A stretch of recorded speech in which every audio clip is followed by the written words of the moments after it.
لقد كان لكم في رسول الله أسوة حسنة لمن كان يرجو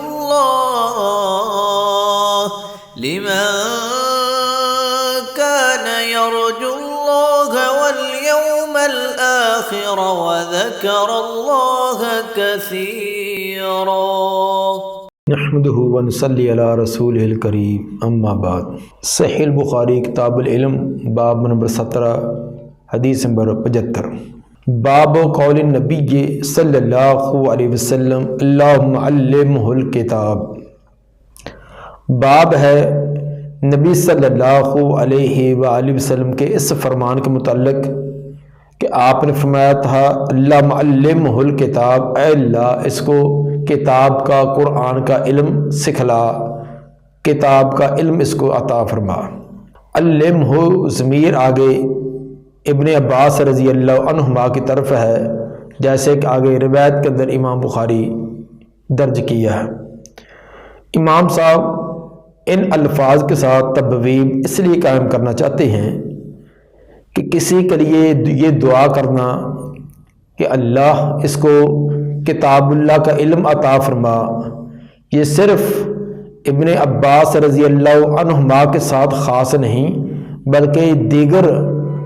افراد کے لیے بھی یہ دعائیہ کلمہ بولا جا سکتا ہے، کہا جا سکتا ہے۔ امام بخاری رحمہ اللہ یہ ثابت کرنا چاہتے ہیں اگرچہ یہ دعا آپ نے ابن عباس رضی اللہ عنہما کے لیے کی تھی لیکن دوسروں کے لیے بھی یہ دعا کی جا سکتی ہے۔ قال حدثنا ابو معمر قال حدثنا عبد الوارث قال حدثنا خالد عن اکرمہ عن ابن عباس قال ضمني رسول اللہ صلی اللہ علیہ وسلم وقال اللہم علمہ الکتاب۔ ابو معمر امام بخاری رحمہ اللہ کے استاد،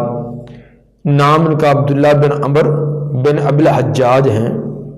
ابن عباس رضی اللہ عنہما فرماتے کہ ضمنی رسول اللہ صلی اللہ علیہ وسلم، مجھے اپنے ساتھ چمٹایا، ساتھ ملایا رسول صلی اللہ علیہ وسلم نے۔ ایک دوسری روایت جو امام بخاری حدیث نمبر 3756 کے تحت لائے ہیں، اس کے اندر یہ الفاظ بھی ہیں کہ ضمنی رسول اللہ صلی اللہ علیہ وسلم الی صدرہ، کہ مجھے نبی صلی اللہ علیہ وسلم نے اپنے سینہ مبارک کے ساتھ لگایا۔ پیار محبت کی وجہ سے قریبی رشتہ داری بھی تھی، شاگرد بھی تھے اور آپ کے بہت زیادہ خادم بھی تھے، تو آپ نے پیار محبت سے سینے کے ساتھ لگایا۔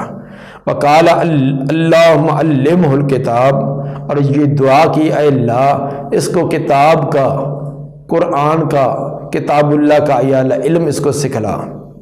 کتاب طہارہ حدیث نمبر 143 میں اس کی وجہ اور علت بھی بیان کی گئی ہے کہ یہ دعا آپ نے کس موقع پر کی تھی، تو اس میں وضاحت ہے کہ داخل النبی صلی اللہ علیہ وسلم الخلاء،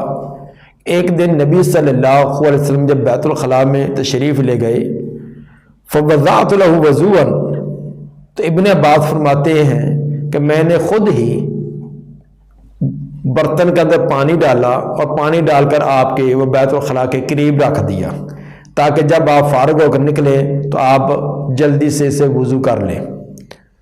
آپ نے پوچھا کہ من وضع ھذا، یہ پانی کس نے رکھا؟ تو ازواج مطہرات میں سے آپ کی ایک بیوی نے بتلایا کہ یہ عبداللہ بن عباس نے رکھا ہے۔ تو چھوٹی عمر میں اس سمجھداری کا ایک اظہار کرنا، نبی کے ساتھ عقیدت اور محبت کا اظہار کرنا، آپ کی خدمت یہ کرنا، تو آپ نے خوشی کے اندر کہ خود بخود بغیر کہنے کے اس نے یہ خدمت سر انجام دی ہے، اس وقت آپ نے یہ دعا کی اللہم علمہ الکتاب، اے اللہ اس کو اپنی کتاب کا علم عطا فرما۔ اس سے ثابت ہوا کہ والدین، اساتذہ اور بزرگوں کی خود بخود خدمت کرنے سے جو دعا ملتی ہے وہ دعا کروانے سے وہ نہیں ہے، ایک دعا کروانا، ایک دعا لینا۔ کروانا تو یہ کہ امی جی میرے لیے دعا کریں، ابو جی میرے لیے دعا کریں، استاد محترم میرے لیے دعا کریں۔ ایک کہ ان کی خدمت ہی ایسا کرنا، ان کے ساتھ حسن سلوک سے اس انداز میں پیش آنا کہ وہ خود بخود تنہائیوں میں ہاتھ اٹھا کر دل کی گہرائیوں سے دعا کریں، تو یقیناً ایسی دعا جو خود بخود دل کی گہرائیوں سے نکلتی ہے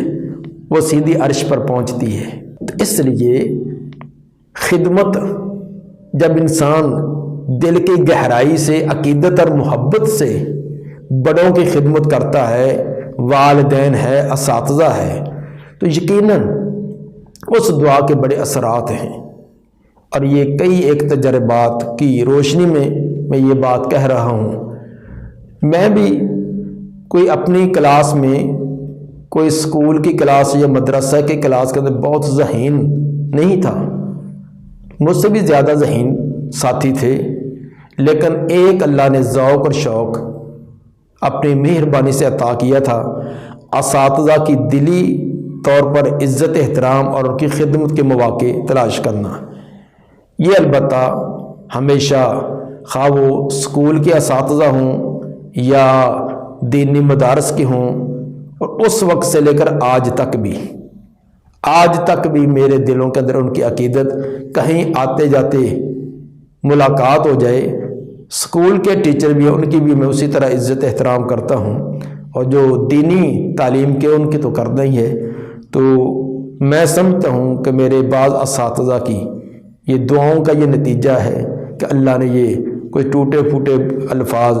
بولنے کے، دین کے پڑھنے پڑھانے کے، یہ اس اللہ تعالیٰ نے اس جگہ پر پہنچایا ہے۔ اور خود بھی یہ میرا کئی طالب علموں کے برمے میں تجربہ ہے۔ کئی طالب علم آج سے 18 سال 20 سال پہلے فارغ ہو چکے ہیں، 18-20 سال پہلے فراغت حاصل کر چکے ہیں، لیکن جب بھی تنہائی کے اندر کی خصوصی دعا ہوتی ہے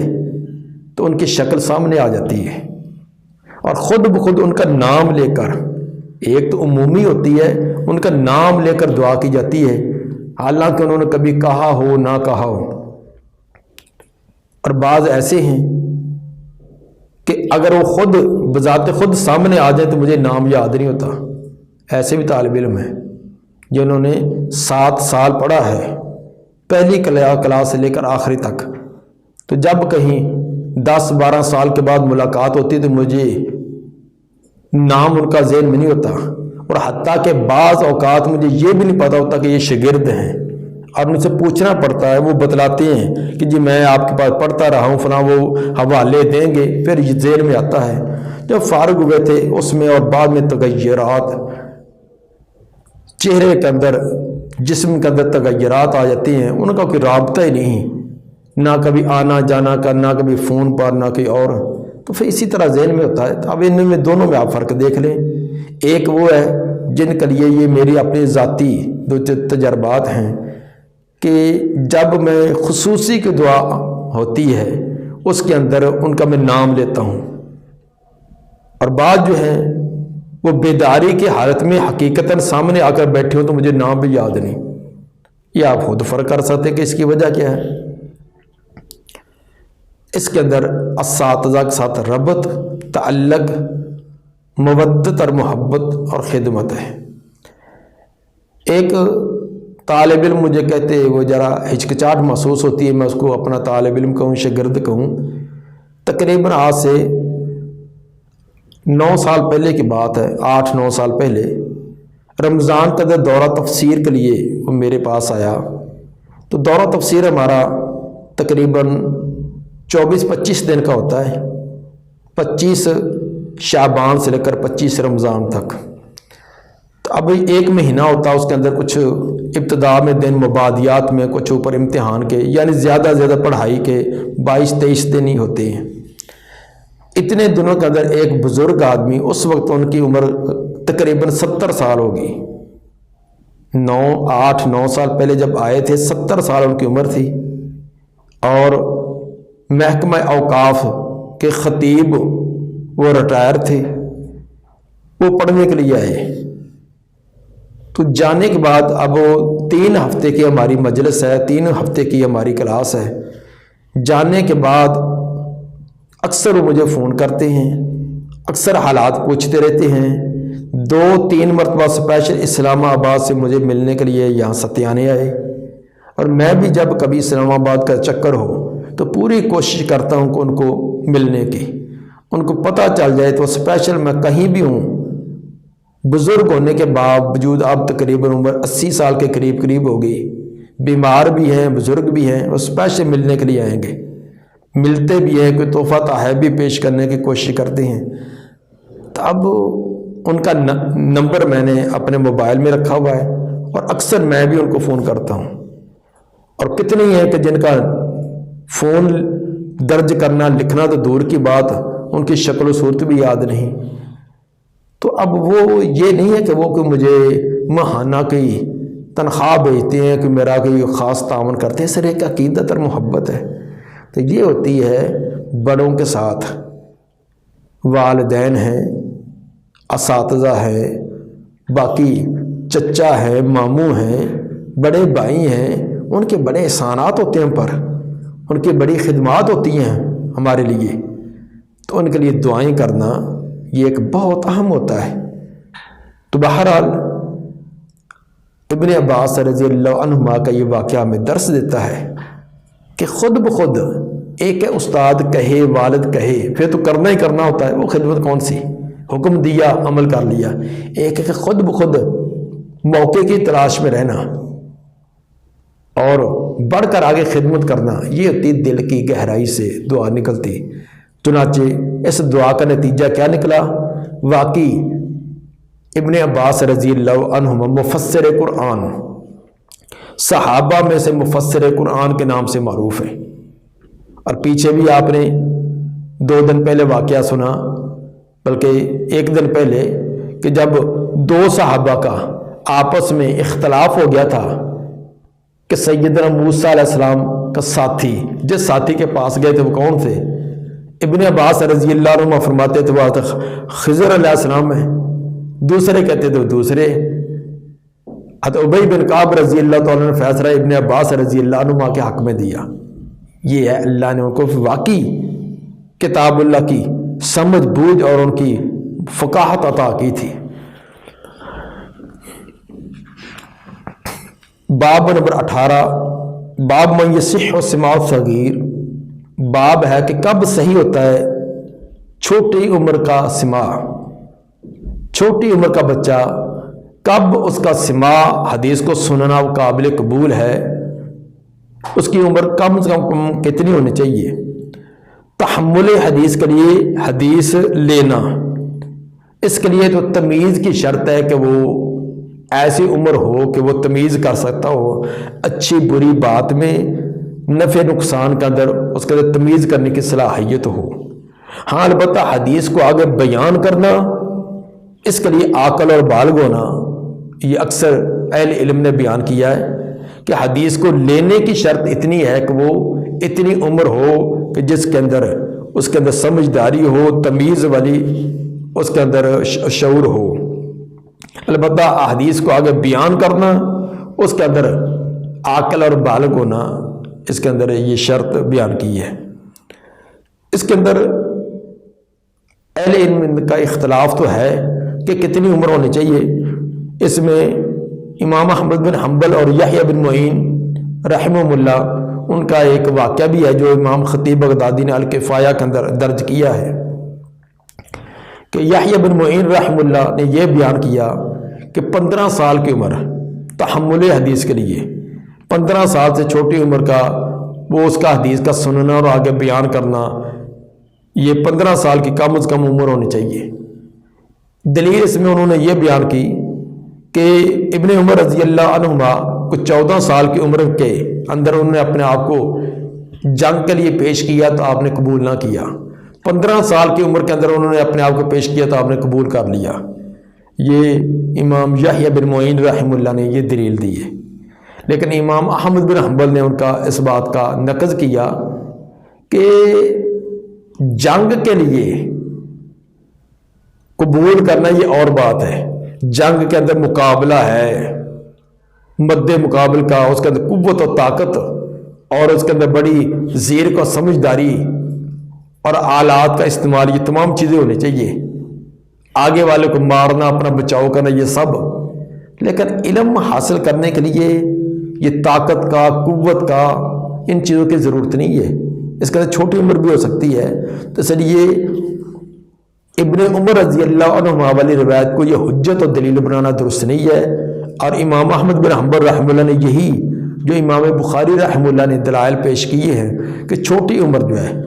اتنی عمر ہو جس کے اندر بچہ سمجھدار ہے، عقل و شعور ہے، اس کو بات سمجھ سکتا ہے، اس کو حفظ رکھ سکتا ہے، اتنی عمر علم حاصل کرنے کے لیے کافی ہے۔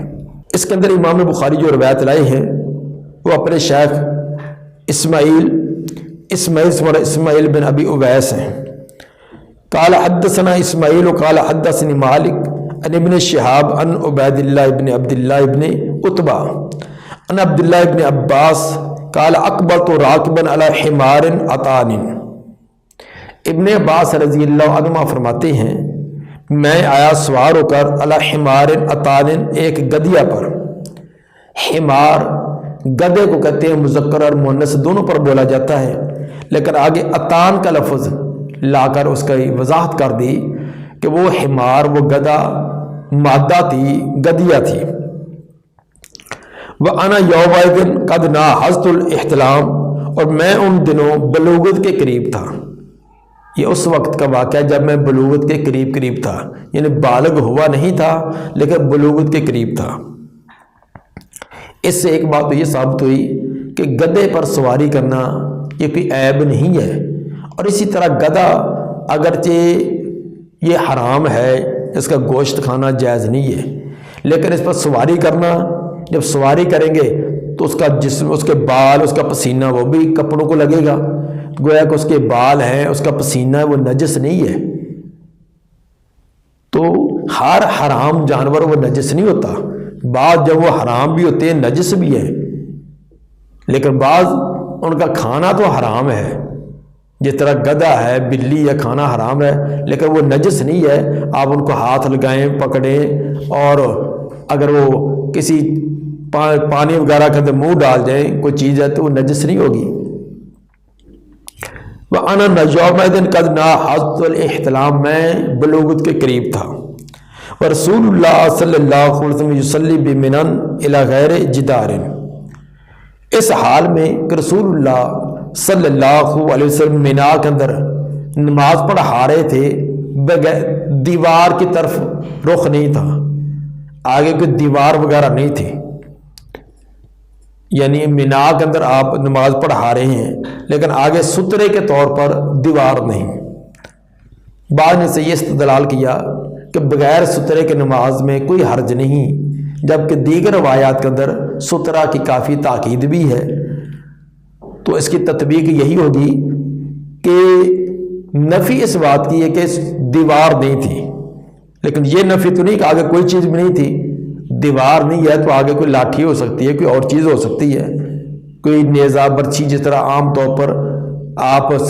صحرا کے اندر نماز پڑھاتے تو آگے گاڑ لیتے تھے۔ فمرت بین یدی بعض الصف، میں گزرا بعض صف کے آگے سے، ایک صف کے کچھ حصے کے آگے سے میں گزرا۔ وارسلت العطان ترتع، اور چھوڑ دیا گدیا کو میں نے تاکہ وہ چر لے، گدیا کو چھوڑ دیا تاکہ چلے پھرے، کھائے پیے، گھاس وغیرہ چرے، اور میں خود نماز کے اندر داخل ہو گیا۔ ودخلت فی الصف، اور میں صف میں داخل ہو گیا۔ فلم ینکر ذلک علی احد، تو مجھ پر کسی ایک نے بھی انکار نہ کیا، کسی نے بھی مجھے روکا نہیں ہے، اس لیے کہ امام کا سترہ وہ مقتدی کا سترہ ہوتا ہے، تو اگر مقتدی آگے سترہ نہ بھی ہو تو ان کے آگے سے گزرا جائے تو اس میں کوئی حرج نہیں ہے۔ استدلال امام بخاری کا یہ ہے کہ ابن عباس رضی اللہ عنہ فرماتے ہیں کہ میں بالغ نہیں تھا، بلوغت کے قریب تھا، یہ اس وقت کا واقعہ ہے، اور یہ واقعہ بیان کر رہے ہیں بعد کے اندر نبی صلی اللہ علیہ وسلم کے دنیا سے چلے جانے کے بعد بیان کرتے ہیں، اس وقت یہ بالغ ہو چکے ہیں۔ تو ثابت یہ ہوا کہ بلوغت سے پہلے کوئی سنی ہوئی بات، کوئی دیکھا ہوا واقعہ اس کو بعد کے اندر بیان کیا جا سکتا ہے، بشرط یہ کہ اتنی عمر ہو جو شعور والی ہے، واقعات کو سمجھنا، کسی کی بات کو سننا، اس کو حفظ رکھنا، اتنا شعور والی عمر ہونی چاہیے۔ حدیث نمبر 77، قال حدثني محمد بن یوسف، امام بخاری رحمہ اللہ کے شیخ محمد بن یوسف بے کندی ہیں یہ، کیونکہ امام بخاری کے یہ دو شیخ اسی ہم نام ہے، محمد بن یوسف فریابی اور بے کندی، چونکہ جو آگے یہ محمد بن یوسف کہتے ہیں حدثنا ابو مسہر، جو مسہر سے روایتیں لینے والے ہیں وہ محمد بن یوسف بے کندی ہیں۔ قال حدثني محمد بن حرب قال حدثني زبیدی عن زہری عن محمود بن ربی قال اکلت من النبی صلی اللہ علیہ وسلم مجہا فی وجہی۔